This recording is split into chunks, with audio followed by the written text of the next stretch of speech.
bienvenida. Hoy nos metemos en una historia fascinante, ¿eh? La de cómo unos juegos de guerra de mesa, de reglas súper complejas, ¿sabes? O sea, simulaciones de batallas, acabaron dando lugar a un icono cultural. Dragones y mazmorras. Vamos a ver cómo fue todo eso. Eso es. Partimos de un relato histórico muy detallado, que va desde las primeras partidas caseras, allá por los 60, hasta las movidas empresariales de los 80. Nos centraremos en los creadores, claro, y en esos primeros años tan intensos, hasta el 87 más o menos. Exacto. Vamos a analizar cómo Gary Gygax y Dave Arneson, transformaron esos wargames, pero no solo la parte creativa, que también, sino las historias de negocios, los choques, las polémicas, que hubo muchas. La idea es entender qué momentos fueron clave en esta revolución del ocio. Pues venga, entremos en materia. Años 60, los wargames pegando fuerte en Estados Unidos. Y ahí aparece Gary Gygax, en Wisconsin. Un tipo influido por la literatura pulp que le enseñó su padre y que empieza a crear sus propios juegos en casa. Ajá. Funda la IFWE, la Federación Internacional de Wargames, que fue súper importante para conectar a la gente. Y también la Gen Con, la que luego sería la gran convención de juegos. Y mientras, en Minnesota tenemos a Dave Arneson. Él estaba metido en la MMS, otra asociación de aficionados a las simulaciones militares. Y aquí, ojo, hay un punto clave, el escenario Braunstein de David Wesley. ¿Qué tenía de especial? Pues que fue revolucionario. Introdujo la figura del árbitro y sobre todo personajes individuales. O sea, cada jugador llevaba una persona con sus propios objetivos, no un ejército entero. Ah, claro. Fue un cambio total. El foco ya no era ganar la batalla y punto, sino la experiencia del personaje, la historia que surgía. Empezaba a importar la narrativa. Vale. Y entonces se conocen en la Gen Con del 69. Gygax, que ya le daba vueltas a cosas, publica Chainmail, unas reglas para combate medieval. Pero lo interesante es que le mete un suplemento de fantasía. Magos, trolls. Ahí se abrió la veda, ¿no? Sí, totalmente. Y lo más curioso es cómo Arneson coge ese chainmail con el toque fantástico y lo mezcla con su propia versión evolucionada del Braunstein. El resultado, un mundo llamado Blackmoor. Blackmoor. Y ahí nacen cosas que hoy son básicas. Explorar mazmorras, conseguir tesoros, ganar experiencia para mejorar, los roles de personaje definidos. Incluso el primer clérigo, el primer sanador del grupo, apareció en esas partidas. Fue pionero en ponerle reglas a la aventura narrativa, digamos. Qué bueno. En el 72, Arneson le enseña Blackmoor a Gygax. Exacto. Y Gygax, claro, ve el potencial al momento. Se pone a escribir, a pulir reglas, mezcla ideas como lo de la magia vanciana, eso de memorizar hechizos y olvidarlos al usarlos, que le da un punto estratégico muy chulo. Sí, eso es de Jack Vance. Y usó también el mapa de otro juego de mesa, el Outdoor Survival, para las exploraciones al aire libre. Y la anécdota del nombre, ¿no? Que dicen que Dungeons and Dragons lo sugirió la hija pequeña de Gygax. Eso cuentan, sí. Pero bueno, tener la idea era una cosa, publicarlo fue otra historia. Las editoriales grandes como Avalon Hill, pues no lo veían. No entendían qué era aquello. Normal, era muy nuevo. Claro. Así que Gygax, con un amigo, Don Kay, funda Tactical Studies Rules, TSR, en 1973. Arneson se unió como director creativo y con derecho a royalties. Importante. Tuvieron que buscar pasta fuera y ahí entró Brian Bloom. El presupuesto era mínimo. Se dice que $100 para todas las ilustraciones del primer juego. Imagínate. ¿$100? Y lo lanzan en 1974. Una cajita con 3 libretos. Y el éxito es inmediato. Pilla a todos por sorpresa. Sí. Agotaron la primera tirada, creo que 500 copias, en meses. La siguiente de 1000 voló aún más rápido.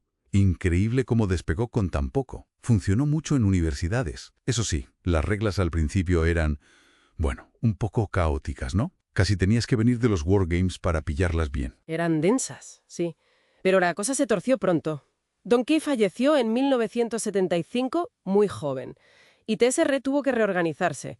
Hubo cambios de poder y los hermanos Blume acabaron controlando la mayoría de la empresa. Gygax quedó un poco apartado. Vaya.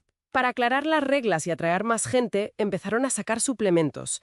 Greyhawk de Gygax, Blackmoor de Arneson y, muy importante, el Basic Set de 1977, el que editó J. Eric Holmes. Ese sí que simplificó la entrada al juego una barbaridad. Lo hizo mucho más accesible. Y mientras Gygax ya estaba con lo suyo, el Advanced Dungeons and Dragons, el AD&D. Y la relación entre Gygax y Arneson se fue al traste, ¿no? Pues sí. Hubo diferencias creativas, Gygax acaparaba mucho el foco mediático, Arneson se enteró de que se estaba haciendo AD&D casi por casualidad y vio que su nombre no aparecía como coautor. Uf, Así que dejó TSR en el 76. Y en el 79 les demandó por los royalties del AD&D. Al final llegaron a un acuerdo fuera de los juzgados, pero la relación ya estaba rota. menudo lío. Y encima, por si fuera poco, está ya la polémica pública. Sí, el famoso pánico satánico. En 1979 desaparece un chaval, James Dallas Egbert III.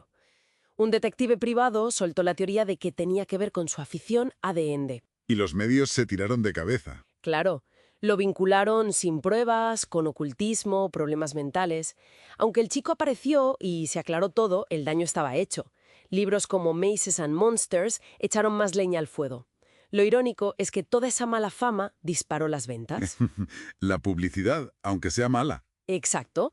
Aunque TSR, por si acaso, empezó a quitar referencias a demonios y demás de los libros. Mientras, dentro de TSR, las tensiones seguían. Gygax contra los Bloom, básicamente.